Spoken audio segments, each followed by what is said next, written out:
Ang pagpapatayo ng bagong altar. Ikatlong kabanata.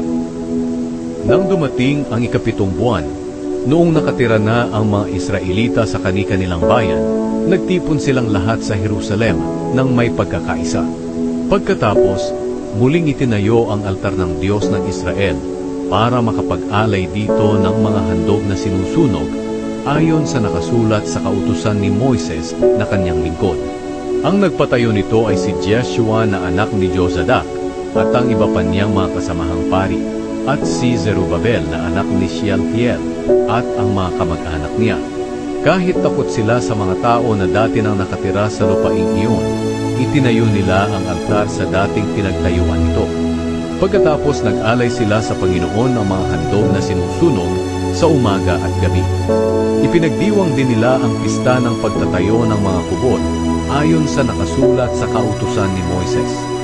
At nag-alay sila ng mga handog na sinusunog na kinakailangang ihandog sa bawat araw ng ganitong pista.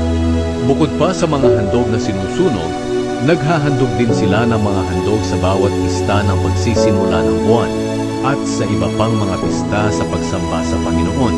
At nag-aalay din sila ng handog na kusang loob para sa Panginoon.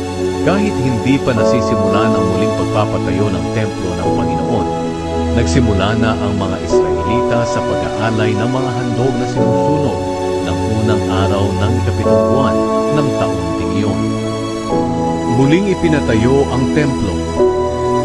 Nagbigay ang mga Israelita ng mga pera na pambayad sa mga tagatabas ng bato at sa mga karpintero. Nagbigay din sila ng mga pagkain, inumin at langis na pambayad sa mga taga-Sidon at taga-Tyre para sa mga kahoy na sedro na galing sa Lebanon.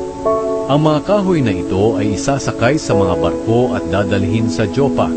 Pinahintulutan ito ni Haring Cyrus ng Persya.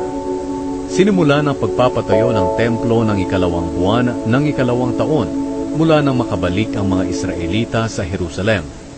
Tulong-tulong sa pagtatrabaho ang lahat ng nakabalik sa Jerusalem, galing sa pagkabihat. Kasama na rito sina Zerubabel na anak ni Shealtiel, Jeshua na anak ni Jozadak, at ang mga kasamahan niyang pari, at ang mga Levita. Ang pinagkatiwalaan sa pamamahala sa pagpapatayo ng templo ng Panginoon ay ang mga Levita na nasa edad 20 taon pataas. Sila'y si Jeshua, ang mga anak niya at ang mga kamag-anak, si Kadmiel at ang mga anak niya. Silang lahat ay mula sa lahi ni Huda. Tumulong din sa kanila ang mga angkan at mga kamag-anak ni Henadad na mga Levita rin. Nang matapos na ng mga karpintero ang pundasyon ng templo ng Panginoon, pumwesto na ang mga pari na nakasuot ng kanilang damit na pangpari para hipan ang mga trumpeta. Pumwesto rin ang mga Levita na angkan ni Asa sa pagtugtog ng mga pumpyang upang purihin ang Panginoon ayon sa kaparaanan na itinuro noon ni Haring David sa Israel. Nagpuri sila at nagpasalamat sa Panginoon habang umaawit ng napakabuti ng Panginoon dahil ang pag-ibig niya sa Israel ay walang hanggan.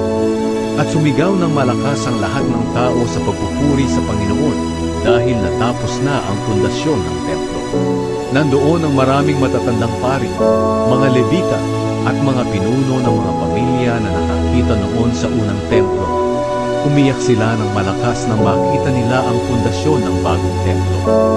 At marami rin ang sumigaw sa galak, hindi na malaman ang sigaw ng kagalakan at ang tinig ng pag-iyak, dahil napakaingay ng mga tao at naririnig ito sa malayo.